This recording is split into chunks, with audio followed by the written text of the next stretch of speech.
அடுத்ததாக அரசியல் விமர்சகர் திரு ஜெகதீஸ்வரன் முன்ன நினைக்கிறார். சார் வணக்கம்.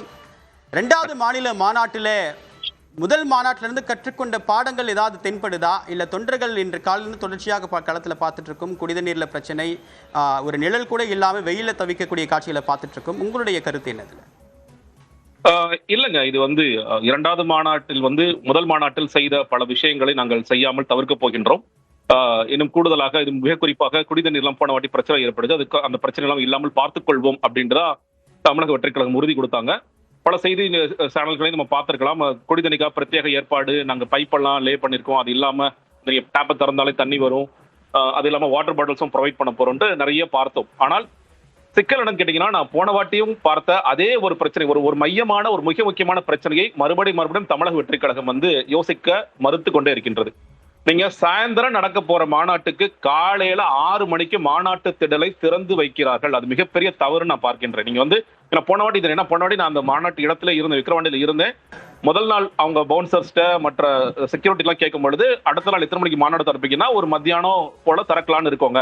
ஏன்னா மாநாட்டிற்கு ஒரு 2 மணி நேரத்துக்கு முன்னாடி வந்தால், அதாவது அந்த இடத்துல குழுமினால் போதுங்கிறதா காவல்துறை நமக்கு கொடுத்திருக்கிற இன்ஸ்ட்ரக்ஷன்.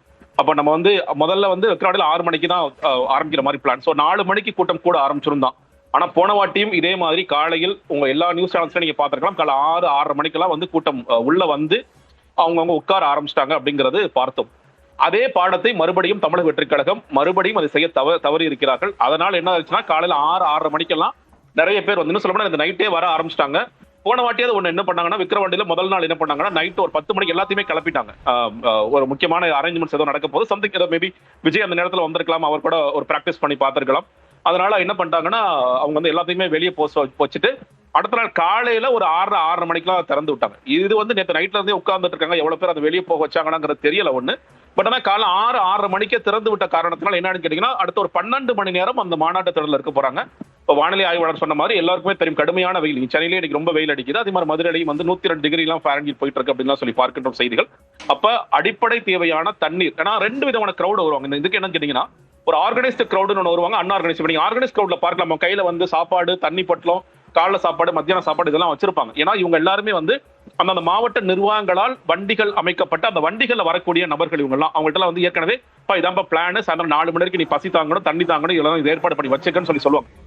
அன்ஆர்கனைஸ்ட் கிரௌட், விஜய் நான் பார்த்தா போதும், நான் அவரை நான் திரையில தான் பார்த்துட்டு இருக்கேன் தவிர நேரடியாக எனக்கு பார்க்கக்கூடிய வாய்ப்புகளே கிடையாது அப்படின்னு நினைக்கிறவங்க, அவங்க கூட்டமாக ஆயிரக்கணக்கான லட்சக்கணக்கான திரண்டு வருவார்கள். அவங்களுக்கான எந்த பிளானிங்குமே இவங்களால செய்யவே முடியாது. அதனாலதான் நீங்க இவங்க சாப்பாடு போடுறாங்களா, தமிழகத்துல சாப்பாடு போடுறது இல்ல, அவங்களுக்கான தண்ணி அரேஞ்ச்மெண்ட்ஸ் பிரத்யேகமா இருக்கா, இந்த வாட்டி செஞ்சிருக்கேன்னு சொல்லி சொல்றாங்க. ஆனா இதெல்லாம் எதிர்பார்த்ததான், இதெல்லாம் பத்தவே பத்தாது. கூட்டத்தை காட்டுவதற்காக தொண்டர்களுடைய பாதுகாப்புல தமிழக வெற்றிக் கழகம் சமரசம் செய்துக்குதா அப்படின்ற ஒரு கேள்வி எழுதும். அப்படி அந்த வார்த்தை, நான் சமரசம் அந்த மாதிரி தொண்டர்கள் பாதுகாப்புல சமரசம் எடுத்துட்டாங்களா, அந்த வார்த்தை கடுமையான வார்த்தையை நான் பார்க்கின்றேன்.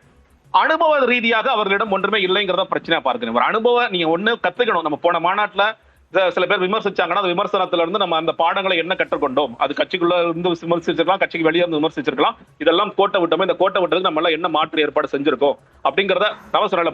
நான் போன வாட்டி பேசினேன், நான் கட்சிக்குள்ள இருந்த இந்த விஷயங்கள் நான் பேசினேன். அப்ப பேசும்பொழுதே சொன்னேன், காலையில் 7 மணிக்கு இந்த மாநாட்டை திறந்து விட்டது மிகப்பெரிய தவறு. நான் பார்த்தேங்க, படிச்ச பசங்க எல்லா தரப்பினரும் காலைல 6:30 மணிக்கு அந்த ரேம்ப் வாக் பக்கத்துல எங்கே வருவாரோ நான் ஒரு பக்கத்துல போய் உட்கார்ந்துக்கிறேன். ஏன்னா மிக முக்கியமான பிரச்சனை என்னன்னு கேட்டீங்கன்னா, இவங்க எல்லாம் விஜய் அவர்களை நேரடியாக பார்த்து ரொம்ப வருஷம் ஆயிடுச்சு. 2014 வரைக்கும் இருந்த கதை வேற. விஜய் அவருடன் வரலாம், நீங்க புகைப்படம் எடுக்கலாம். 2014 அப்புறம் காட்சிகள் எல்லாம் மாறிவிட்டது. அவங்க அப்பா வெளியே போன பிறகு நீங்க புகைப்படம் எடுக்கணும் கூட காசு அப்படிங்கிற மாதிரி ஆயிட்ட காரணத்தினால அவங்களால நேரில் பார்த்து ரொம்ப நாள் ஆயிடுச்சு. அப்ப இந்த அன்ஆர்கனைஸ்ட் கிரௌட் ஒட்டுமொத்தமாக வந்துடுறாங்க. அப்ப அவர்களை நாம் திறம்பட கையாள்வதற்கு நம்மளிடம் என்ன அனுபவம் இருக்கிறது, நம்ம என்ன ஏற்பாடு திட்டங்கள் வச்சிருக்கிறோம் அப்படின்னு கேட்டீங்கன்னா எதுவுமே இல்ல. போன வாட்டி செஞ்ச அதே விஷயங்களை செஞ்சிருவோம்ப்பா. சும்மா நம்ம அது பண்ணிட்டோம் இது பண்ணிட்டோம்னு நம்ம சோசியல் மீடியாலையும் இதுலையும் நம்ம விட்டுட்டே இருக்கிறதுல பிரயோஜனம் இல்லை. ஏன்னா இப்ப என்ன கவலைக்குரிய விஷயம்னா, போன வாட்டியும் நூற்றுக்கணக்கான மயக்கப்பட்டு விழுந்தாங்க, இந்த வாட்டி நூற்றுக்கணக்கான பேர் மயக்கப்பட்டு விழுறாங்க. நல்ல வேலையா ஒரு மருத்துவர் குழு, நல்ல ஒரு மருத்துவர் குழு இருக்கு. அவங்க ஒரு 100க்கு மேல கேம்ப் போட்டுருக்காங்க. அந்த கேம்ப்னால அவங்களால காப்பாத்தி ட்ரிப்ஸ் எல்லாம் போடுறாங்கிறது நல்ல விஷயம். ஆனால் அதை தாண்டி எதையுமே கற்றுக்கொள்ளாமல் மறுபடியும் செய்த தவறுகளை செய்து கொண்டிருக்கிறார்களோ அப்படிங்கறதா இது தோணுது. ஏன்னா அதற்கான பிரத்யேகமான வழி. ஏன்னா போன வாட்டி என்ன சொன்னாங்கன்னா, இந்த சேர்ஸ்ல உட்கார்றதே யாருக்கெல்லாம் பாஸ் கொடுத்திருக்கோமோ அந்த மாவட்ட நிர்வாகிகளுக்காக அப்படின்னு சொல்லி சொன்னாங்க. இன்னைக்கு பார்க்கிறோம், பெண்களுக்கு தனியாக இடம் ஒதுக்கப்பட்டிருந்தாலும் அவர்கள் இல்லை. இன்னொன்னு போன வாட்டி விஐபியோட பாசஸ்குள்ள யாராலையும் போக முடியல, அதையும் உடச்சு போயிட்டு இருக்காங்கிறத பார்க்கின்றோம். ஏன்னா இருக்க அவங்களுக்கு ரொம்ப எரிச்சல். அவங்க வெயில் அடிச்சிட்டு இருக்கு, அவங்க காலில இருந்து நின்றுட்டு இருக்காங்க, அவங்க பசியில இருக்காங்க, தண்ணி இல்ல, டாய்லெட் போனா அங்கே தண்ணி இல்லைன்னு அது ஒரு சில இடங்களை விமர்சனங்களா பார்க்க முடிகிறது. அப்படி இருக்கும் பொழுது மக்களுக்கு இருக்க டைம் ஆயிட்டே இருக்கிறது. அதான் சொன்னேன், நீங்க ஒட்டுமொத்தமாக இந்த காலை 7 மணிக்கு திறந்து ரேம்ப் வாக்குக்கு அந்த பாதுகாப்புக்காக அந்த கிரீஸ் தடவுறாங்க, தொண்டர்கள் யாரும் தொற்றக்கூடாது, வந்துடக்கூடாது, தாண்டி வந்துடக்கூடாது அப்படின்னு சொல்லிட்டு. அந்த அளவுக்கு விஜய்க்கு பாதுகாப்பு தர யோசிக்கக்கூடிய அந்த ஏற்பாட்டு குழுவால் தொண்டர்களுக்கு என்ன வேண்டும், என்ன கடந்த மாநாட்டில் என்ன சிரமங்கள் சந்திச்சாங்க அப்படின்றத யோசிக்கிறதுல என்ன சிரமம் இருக்கு? ஒண்ணு, இது ஒரு பெரிய பிரச்சனை என்னன்னு கேட்டீங்கன்னா, இந்த தொண்டர்களாக நம்ம பேசும் பொழுது அவர்களை நாம் எந்த அளவுக்கு அரசியல் மயப்படுத்தி இருக்கிறோம் அப்படிங்கிறது மிக முக்கியமான ஒன்று. நீங்க அரசியல் மயப்படுத்தணும்னா அதற்கு நீங்க அட்லீஸ்ட் மாவட்ட செயலர் அறிவித்ததிலிருந்து மாவட்டம் தோறும் பல கூட்டங்களை போட்டிருக்க வேண்டும். கொள்கை தலைவர்களாக எதுக்கு வச்சிருக்கிறோம், கொள்கைனா என்ன அப்படிங்கறத நீங்க நிறைய வகுப்படுத்திருக்கணும், இதெல்லாம் செஞ்சிருக்கணும்.